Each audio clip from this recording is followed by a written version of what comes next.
Hello दोस्तों, कैसे हैं आप सब। I hope you all are doing great. आज के इस सेशन में हम लोग बात करने वाले हैं एग्जाम एनालिसिस पर। UPPCL assistant accountant day 1 exam हो चुका है कैंडिडेट्स का।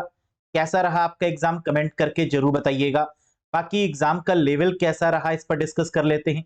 क्वेश्चन कौन कौन से पूछे गए इस पर भी बात करेंगे, और साथ ही साथ बात करेंगे उनके कंप्लीट एक्सप्लेनेशन पर। और इसके साथ साथ हम लोग ये भी डिस्कस करने वाले हैं कि आगे वाले शिफ्ट में एग्जाम कैसे हो सकता है। तो कंप्लीट एनालिसिस है, देखिएगा बहुत अच्छे से इस वीडियो को और एक एक पॉइंट को समझने की कोशिश करिएगा। तो चलिए शुरू करते हैं। Have a look. सबसे पहला पॉइंट कि जो क्वेश्चन बने वो कहां से पूछे गए। जैसे कि आप लोग जानते हैं कि बहुत भारी भारी टॉपिक्स आपने पढ़े थे एग्जाम को लेकर, चाहे वो सी हो, सी प्लस प्लस हो, जावा प्रोग्रामिंग हो या पाइथन हो, लेकिन यहां से कोई भी ऐसा क्वेश्चन डे 1 में देखने को नहीं मिला जो कैंडिडेट को परेशान कर पाए। इसका मतलब जो पेपर का लेवल था वो इजी टू मॉडरेट देखा गया। अगर आपने बेसिक्स को अच्छे से पढ़ा होगा तो नो डाउट आपका पेपर यहां पर बहुत अच्छा गया होगा। और कंप्यूटर जो कि एक क्वालिफाइंग मार्क्स है, 50 में 25 मार्क्स लेकर आना यहां बहुत ही आसानी से किया जा सकता है। इसका मतलब कि जो आने वाली शिफ्ट होंगी उसमें भी पेपर का लेवल बहुत टफ नहीं होगा, यानी बेसिक टू मॉडरेट ही होगा। लेकिन हाँ, टॉपिक्स आपके बिल्कुल चेंज हो सकते हैं। जो पूछे गए इनसे तो पूछे ही जाएंगे, लेकिन जो तैयारी आप कर रहे हैं ऐसा मत करिएगा कि एनालिसिस देखने के बाद आप अपनी तैयारी को फिर से शुरू कर दें, है ना। क्योंकि अक्सर कैंडिडेट ये गलती करते हैं, उन्हीं टॉपिक्स को पढ़कर जाते हैं जिनकी एनालिसिस की जाती है। तो ऐसा बिल्कुल भी आपको नहीं करना है। जितने भी टॉपिक्स आपने पढ़ रखे हैं, जितना भी आपने पढ़ा हुआ है, उन सभी को आपको रिवाइज करना है। बस एडिशनल आपको यह करना है कि जो टॉपिक्स यहां पर पूछे गए हैं उसको थोड़ा सा और फोकस देकर पढ़ना होगा, है ना। यानी कुछ ऐड हुआ है, कुछ माइनस नहीं हुआ है, इस चीज को याद रखिएगा।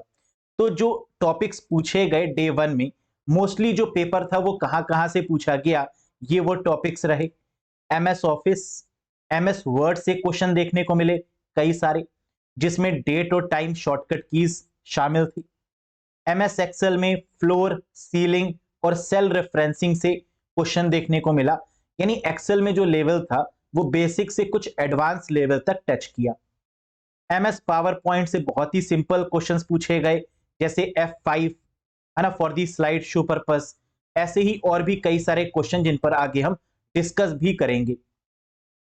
शॉर्टकट कमांड्स पर क्वेश्चन पूछे गए। इसका मतलब जितनी भी शॉर्टकट कमांड्स आप लोगों ने पढ़ी हैं उनको एक बार अच्छे से रिकॉल करिएगा, चाहे वो वर्ड की हो, एक्सेल की हो या पावर पॉइंट की, क्योंकि शॉर्टकट कमांड से क्वेश्चन एग्जाम में जरूर बनेगा। क्लियर है। ऑपरेटिंग सिस्टम से क्वेश्चन देखा गया। इसका मतलब ऑपरेटिंग सिस्टम भी एक इंपॉर्टेंट टॉपिक कंसीडर किया है इस बार यूपीपीसीएल असिस्टेंट अकाउंटेंट के पेपर में, जहां पर विंडोज ऑपरेटिंग सिस्टम से क्वेश्चन थे, लाइनेक्स ऑपरेटिंग सिस्टम और डॉस ऑपरेटिंग सिस्टम से भी क्वेश्चन देखने को मिले हैं। तो आप देख सकते हैं कि 4 से 5 क्वेश्चन तो ऑपरेटिंग सिस्टम से ही देखने को मिले, वो भी आसान क्वेश्चन थे। नेटवर्किंग प्रोटोकॉल्स अच्छे से रिवाइज करिएगा। जैसे कि मैंने आपको पहले भी बताया था कि protocol is one of the very very important topic, और यहां पर टीसीपी और यूडीपी जैसी प्रोटोकॉल से क्वेश्चन देखने को मिले। हम लोग जानते हैं टीसीपी ट्रांसमिशन कंट्रोल प्रोटोकॉल है और यूडीपी हमारी यूजर डेटाग्राम प्रोटोकॉल है। टीसीपी जहां कनेक्शन ओरिएंटेड है, वहीं यूडीपी और आईपी कनेक्शन लेस प्रोटोकॉल की कैटेगरी में आती हैं। Very very important one. तो एक बार जितनी भी प्रोटोकॉल्स हैं, चाहे इंटरनेट प्रोटोकॉल हो, है ना, चाहे टीसीपी हो, यूडीपी हो, या इसके अलावा DHCP dynamic host configuration protocol हो, इन सभी को बहुत अच्छे से पढ़िएगा। एआरपी, आरएआरपी प्रोटोकॉल जो आईपी एड्रेस में यूज होती है ना, इसको भी एक बार रिवाइज करके जाइएगा। नेटवर्किंग डिवाइसेस से भी क्वेश्चन देखने को मिले, जहां हब, राउटर, गेटवे, है ना, जैसे क्वेश्चंस आपको एग्जाम में जरूर देखने को मिलेंगे, क्योंकि नेटवर्किंग टॉपिक आपका इंपॉर्टेंट है। और आगे आने वाले सेशंस में ये पूरी उम्मीद है कि आईपी एड्रेस और मैक एड्रेस से भी क्वेश्चन देखने को मिलेगा। इंटरनेट से भी क्वेश्चन आया और मैलवेयर के रिगार्डिंग भी क्वेश्चन पूछा गया। तो इसका मतलब कि जो क्वेश्चन फ्रेम आउट किए गए वो मैक्सिमम क्वेश्चन इन 10 टॉपिक से ही पूछ लिए गए। तो ये बहुत ही आसान पेपर इसको हम कहेंगे, जो इतनी टफ आप लोग प्रिपरेशन कर रहे थे, है ना, और इतनी टफ हम लोग करवा भी रहे थे, क्योंकि अभी तक जो प्रीवियस ईयर में पूछा जा रहा था उसका लेवल काफी अच्छा था। लेकिन इस बार जो डे 1 में ऑब्जर्व किया गया उसका लेवल इजी टू मॉडरेट कहा जा सकता है। आगे बात कर लेते हैं। क्वेश्चन जो एग्जाम में पूछा गया था वो था एमएस वर्ड डेट शॉर्टकट, और हमने आपको बताया था कि अगर डेट पूछा जाए तो सैड आपको याद करना है। सैड मतलब शिफ्ट ऑल्ट और डी, जबकि एमएस वर्ड में टाइम को इंसर्ट करने की शॉर्टकट की क्या है, शिफ्ट ऑल्ट और टी है। तो ये तो बिल्कुल फ्री का नंबर था अगर आपने पढ़ा होगा, है ना, और पढ़ा ही होगा क्योंकि ये बेसिक है एमएस वर्ड का। पावर पॉइंट में व्यू से रिलेटेड क्वेश्चन पूछे गए कि कितने व्यूज होते हैं पावर पॉइंट में। तो आपको याद रखना है कि पावर पॉइंट में टोटल नंबर ऑफ व्यूज 8 होते हैं, जहां पे प्रेजेंटेशन व्यू आपके 5 हैं और मास्टर व्यू आपके कितने हैं, 3। तो 5 + 3 टोटल व्यूज कितने हैं, 8। ये काफी इंपॉर्टेंट है और आगे आने वाली शिफ्ट में भी यहां से क्वेश्चन पूछा जाएगा। नॉर्मल व्यू है, आउटलाइन व्यू है, स्लाइड सॉर्टर है, नोट्स पेज है, रीडिंग व्यू है, स्लाइड मास्टर व्यू है, हैंडआउट मास्टर और नोट्स मास्टर। तो टोटल नंबर ऑफ व्यूज कितने हो गए, 5 + 3 8। अब इन व्यूज के बारे में भी बहुत ही बेसिक चीजें आप लोग समझ लीजिए। नॉर्मल व्यू का काम होता है एडिट करना, यानी जिस मोड पर हम लोग पावर पॉइंट प्रेजेंटेशन बनाते हैं वो आपका नॉर्मल व्यू है, यानी स्लाइड्स बनाने का जो व्यू है वो नॉर्मल व्यू है, नंबर 1। आउटलाइन व्यू की मदद से हम लोग हेडिंग डिसाइड करते हैं।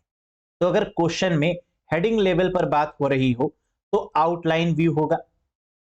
स्लाइड सॉर्टर व्यू ये सबसे इंपॉर्टेंट व्यू होता है, एक ऐसा व्यू जिसकी मदद से हम थंबनेल फॉर्म में सभी स्लाइड को देख सकते हैं, या हम ये भी कह सकते हैं कि इजी टू रीऑर्डर, हम किसी भी स्लाइड को रीऑर्डरिंग कर सकते हैं, किसी भी स्लाइड को ऐड या डिलीट कर सकते हैं बहुत आसानी से with the help of slide sorter view, है ना। तो आपको याद क्या रखना है, thumbnail view, easy to reorder, add या डिलीट की बात की जाए तो स्लाइड सॉर्टर होगा।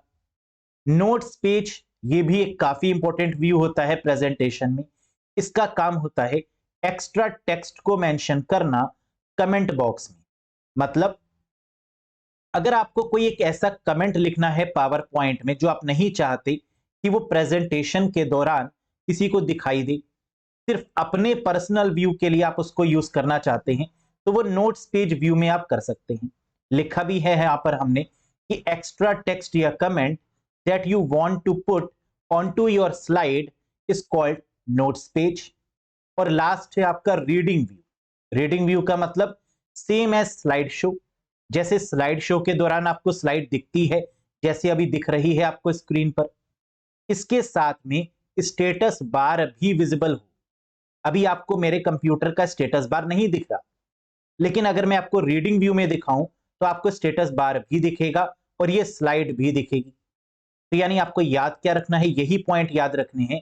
नॉर्मल व्यू मतलब एडिटिंग, क्रिएट स्लाइड्स, आउटलाइन मतलब हेडिंग, स्लाइड सॉर्टर मतलब thumbnail, easy to reorder, add या डिलीट, नोट्स पेज का मतलब एक्स्ट्रा टेक्स्ट आप ऐड करें लेकिन वो स्लाइड शो के दौरान दिखेगा नहीं, नोट्स पेज। और रीडिंग व्यू क्या है कि स्लाइड शो के साथ साथ आपको स्टेटस बार भी विजिबल हो, that is called reading view. समझ में आ गए टोटल ये 5 व्यूज। अब इसके बाद एक क्वेश्चन ये भी पूछा गया था एग्जाम में, प्रिंट प्रीव्यू शॉर्टकट क्या होता है। प्रिंट प्रीव्यू मतलब जब हम कोई भी फाइल को प्रिंट देते हैं, किसी भी पेज को प्रिंट देते हैं, तो उससे पहले हम उसका प्रीव्यू देखते हैं कि वो प्रॉपर फिट हो रहा है या फिर नहीं। इसके लिए जो शॉर्टकट है वो है कंट्रोल के साथ F2 for the print preview purpose. Incognito mode से क्वेश्चन आया था और हम लोग जानते हैं कि इनकॉग्निटो मोड क्या है, गूगल क्रोम ब्राउजर की एक स्पेशलिटी है, या आप कह सकते हैं ब्राउजर की एक स्पेशलिटी है जो हिस्ट्री आपकी मेंटेन नहीं करती। तो इनकॉग्निटो मोड में क्या होता है, हिस्ट्री मेंटेन नहीं होती, है ना। तो इसे हम लोग बोलते हैं इनकॉग्निटो और इसकी शॉर्टकट की क्या होती है, कंट्रोल शिफ्ट एन। तो गूगल क्रोम ओपन करिए, कंट्रोल शिफ्ट एन करिए, आप एनोनिमस तरीके से सर्फिंग कर सकते हैं, पता नहीं चलेगा कि आपने क्या क्या सर्च किया। जबकि नॉर्मल ब्राउजर यानी गूगल क्रोम पे करने पर आपकी जितनी भी हिस्ट्री है वो मेंटेन हो जाती है। समझ में आया? That is what we called incognito mode. Linux operating system से एक क्वेश्चन पूछा गया था कि लाइनेक्स ऑपरेटिंग सिस्टम कब इंट्रोड्यूस हुआ। तो मैंने आपको पढ़ाया हुआ है कि ये 1991 में इंट्रोड्यूस हुआ है। लाइनस टोरवाल्ड जी के द्वारा लाइनेक्स ऑपरेटिंग सिस्टम बनाया गया, जो कि ओपन सोर्स ऑपरेटिंग सिस्टम की कैटेगरी में आता है। एक ऐसा ऑपरेटिंग सिस्टम जो कि पूरा फ्री ऑफ कॉस्ट है, एडिटिंग भी पॉसिबल है, उसी को हम लोग क्या बोलते हैं, open source. Linux open source भी है, 1991 में आया।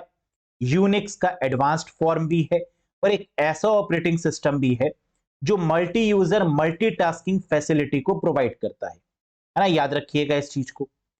एमएस डॉस की बात करें, यहां से भी क्वेश्चन देखा गया। माइक्रोसॉफ्ट का सबसे पहला ऑपरेटिंग सिस्टम है एमएस डॉस, जो single user single tasking operating system है, जबकि लाइनेक्स मल्टी यूजर मल्टीटास्किंग है ना, that is the main difference. तो ये बहुत ही प्यारा सा क्वेश्चन था, बहुत आसान क्वेश्चन था इनफैक्ट। विंडोज वर्जन से भी क्वेश्चन एग्जाम में देखे गए। एग्जाम में क्वेश्चन ये पूछा गया कि बिफोर विंडोज 7 कौन सा वर्जन था। तो विंडोज 7 से पहले वाले वर्जन के बारे में पूछा गया। ये आप तभी बता पाएंगी जब आपको विंडोज के सारे वर्जन के नाम पता होंगे, और आगे आने वाले सेशन में भी यहां से क्वेश्चन बन सकता है। तो एक बार ये सारे नाम आप देखिएगा, और विंडोज 7 से जो पहले वाला वर्जन है वो विंडोज विस्टा है ना। तो आंसर वहां पर क्या होना चाहिए था, विंडोज विस्टा। अगर आपने लगाया है तो दैट इज बिल्कुल करेक्ट वन। अब विंडोज ऑपरेटिंग सिस्टम से कौन कौन से क्वेश्चन बन सकते हैं, जैसे विंडोज ऑपरेटिंग सिस्टम का लेटेस्ट वर्जन कौन सा है, विंडोज 11 है। सबसे पहला वर्जन कौन सा है, विंडोज 1.0 है। एमएस डॉस माइक्रोसॉफ्ट का सबसे पहला है, फिर उसके बाद Windows 1.0, 3.0, 95, 98, millennium edition ME, Windows NT जिसको न्यू टेक्नोलॉजी के नाम से जानते हैं, विंडोज 2000 जो कि सर्वर के लिए सबसे बेस्ट है, क्लाइंट सर्वर अप्रोच के लिए, फिर विंडोज एक्सपी, एक्सपीरियंस इसकी फुल फॉर्म है, विंडोज विस्टा, यहां पर विंडोज विस्टा और विंडोज विस्टा के बाद में क्या है, 7, फिर 7 के बाद पूरी सीरीज आपकी स्टार्ट हो चुकी है, 7, 8, 10 और 11। विंडोज 11 से भी क्वेश्चन पूछा जा सकता है कि विंडोज 11 में खास बात क्या है। तो विंडोज 11 में खास ये है कि यहां पर जितने भी मोबाइल की एप्लीकेशंस हैं वो अब आप डायरेक्टली अपने कंप्यूटर पर यानी विंडोज 11 पर रन कर सकते हैं। इतना ही नहीं, इसके साथ साथ जो इसका टास्क बार है वो बीच में कर दिया गया है, जैसे कि आप देख सकते हैं इमेज में। प्लस यहां पर कई सारे गैजेट्स को भी इंक्लूड किया गया है, और प्लस गेमिंग पर्पस के लिए सबसे सूदिंग अगर कोई ऑपरेटिंग सिस्टम माना गया तो वो विंडोज 11 है ना। तो स्पेसिफिक कहा गया है कि गेमिंग पर्पस के लिए विंडोज 11 सबसे बेस्ट रहने वाला है। तो ये कुछ फीचर्स हैं जिसके बारे में आप याद रखिएगा। आगे देखते हैं, सेल रेफरेंसिंग से क्वेश्चन देखा गया। एमएस एक्सेल में एक होता है सेल रेफरेंसिंग, और पूछा गया कि सेल रेफरेंसिंग में कौन से सिंबल का यूज किया जाता है। तो आंसर है डॉलर सिंबल का। डॉलर सिंबल क्या करता है, ये अगर हम रोज के पहले लगा देते हैं तो ये रोज को फिक्स कर देता है, अगर कॉलम से पहले लगा देते हैं तो ये कॉलम्स को फिक्स कर देता है, और अगर रोज एंड कॉलम्स दोनों से पहले लगा देते हैं तो ये दोनों को फिक्स कर देता है। ये काम होता है सेल रेफरेंसिंग का। और सेल रेफरेंसिंग में किस सिंबल का यूज होता है, तो आंसर है डॉलर का। समझ में आया? अगला देखिए, अब यहां पर 3 तरीके के क्वेश्चन एग्जाम में पूछे गए। एक तो फ्लोर बेस्ड क्वेश्चन एक्सेल से, सीलिंग बेस्ड क्वेश्चन और राउंड क्वेश्चन है ना। इन तीनों पर आपके क्वेश्चंस बने हैं, तो इन तीनों पर अब भी आपकी कमिंग वाली शिफ्ट में भी बन सकते हैं। तो एक बार देख लीजिए कि फ्लोर, सीलिंग और राउंड वाले क्वेश्चंस को कैसे सॉल्व करेंगे। Have a look. सबसे पहला क्वेश्चन हमने लिया है फ्लोर का। What is the value of the following MS Excel function equals to floor 14,4। तो आपको याद ये रखना है कि कभी भी फ्लोर से अगर क्वेश्चन आएगा तो वैल्यू गिवन वैल्यू से कम होगी, यानी हमें क्या करना है, 4 की टेबल पढ़नी है और 14 से कम वाला जो होगा वो हमारा आंसर होगा। मतलब 4 1 जा 4, 4 2 जा 8, 4 3 जा 12। तो आंसर यहां पर क्या आएगा, 4 4 जा 16 नहीं आएगा, 4 3 जा 12, यानी 12 यहां पर आंसर बनेगा। तो समझ गए आप लोग, फ्लोर का मतलब क्या होता है कि जो वैल्यू गिवन है उससे कम वाला ही हमारा आंसर बनेगा। तो 4 3 जा 12, that's why the correct answer is 12। कर लेंगे अब इस तरीके के क्वेश्चन को, बहुत आसान है, फ्री का नंबर है अगर आपको कॉन्सेप्ट पता है तो। नेक्स्ट देखिए, the cell A2 in certain MS Excel sheet contains the value 2.98, what will be the value returned by the formula। Ceiling से क्वेश्चन है, तो फ्लोर के केस में हमने क्या देखा कि जो गिवन वैल्यू थी उसके कम वाली वैल्यू है, लेकिन सीलिंग के केस में जो आपको नंबर गिवन होगा उससे ग्रेटर वाला नंबर इंक्लूड किया जाएगा। तो आपको टेबल पढ़नी है 2 की, और A2 की जगह पर जो वैल्यू है वो क्या है, 2.98। तो 2 1 जा 2, 2 2 जा 4, यानी यहां पर जो करेक्ट आंसर आएगा वो क्या आएगा, ग्रेटर आएगा, यानी 2 1 जा 2 तो नहीं, 2 2 जा 4, बिल्कुल सही 4 आपका करेक्ट आंसर बनेगा। समझ में आ गया कि सीलिंग और फ्लोर वाले क्वेश्चन को कैसे करेंगे, है ना बिल्कुल आसान। अगला देखो, अब राउंड से एक क्वेश्चन एग्जाम में देखा गया और जैसे कि मुझे फीडबैक मिला आप लोग का कि क्वेश्चन था इक्वल्स टू राउंड 50.65, 2। 2 का मतलब क्या है कि इस जो नंबर है इसको 2 डेसिमल प्लेसेस तक राउंड करिए। और अगर आप देखें तो ये तो ऑलरेडी राउंड है क्योंकि 0.65 गिवन है, तो यहां पर आंसर क्या होगा, 50.65 ही होगा।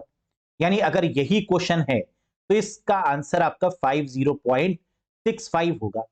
बाकी अगर क्वेश्चन में चेंज होगा तो आंसर में भी चेंज होगा, है ना। तो आप मुझे कमेंट बॉक्स में बताइएगा क्या जो एग्जाम में क्वेश्चन पूछा गया वो एज इट इज यही था या 65 के आगे भी कुछ ऐड था, है ना। अगर क्वेश्चन ये था तो आंसर क्या होगा, 50.65। नेक्स्ट, अब इस तरीके के क्वेश्चन को करते कैसे हैं, है ना, और अगर एग्जाम में आया तो हम कैसे करेंगे, इसके लिए हमने 4 एग्जाम्पल्स की मदद से आपको राउंड फंक्शन के बारे में बताया है। पहला केस हमने लिखा है राउंड 2.149, 1। 1 का मतलब कि 1 प्लेस तक इसको आप राउंड करिए, तो 1 प्लेस मतलब डेसिमल के बाद 1 प्लेस, तो 2.1 हो जाएगा, दैट इज 1।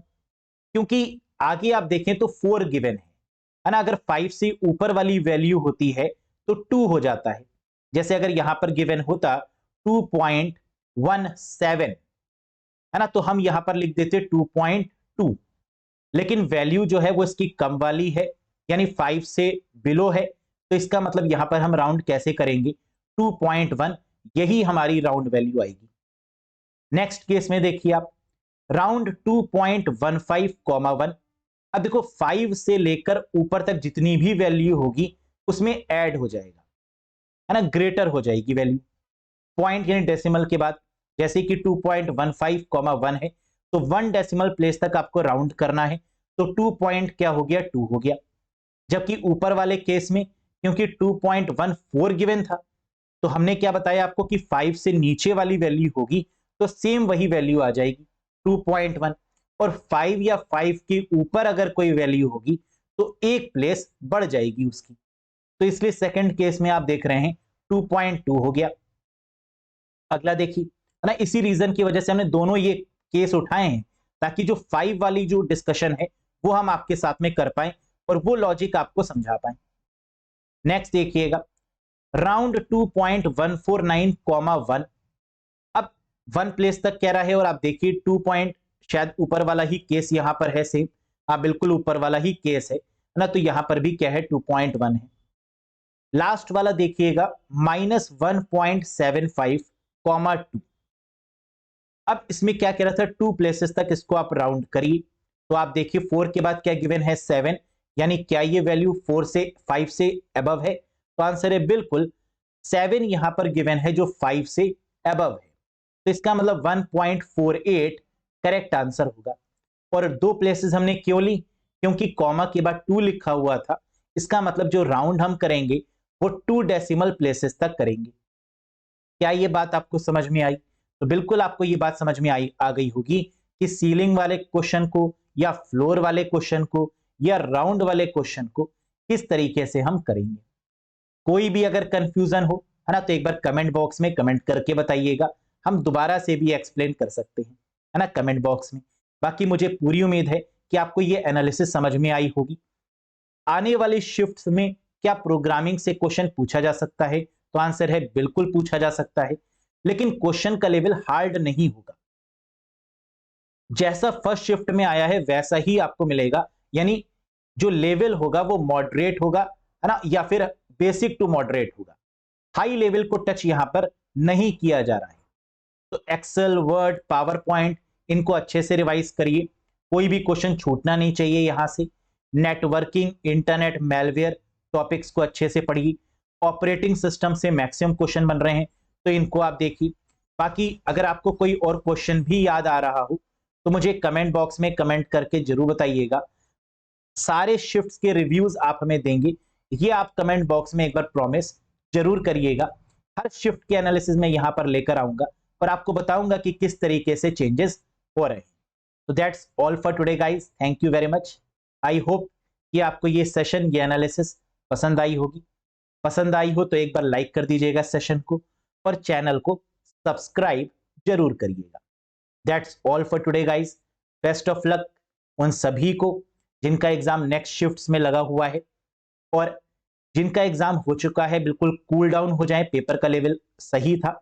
आई होप कि आपने मैक्सिमम अटेम्प्ट किए होंगे, है ना। बाकी आप अपना एक्सपीरियंस कमेंट बॉक्स में जरूर शेयर करिएगा। Thank you very much, bye bye and take care.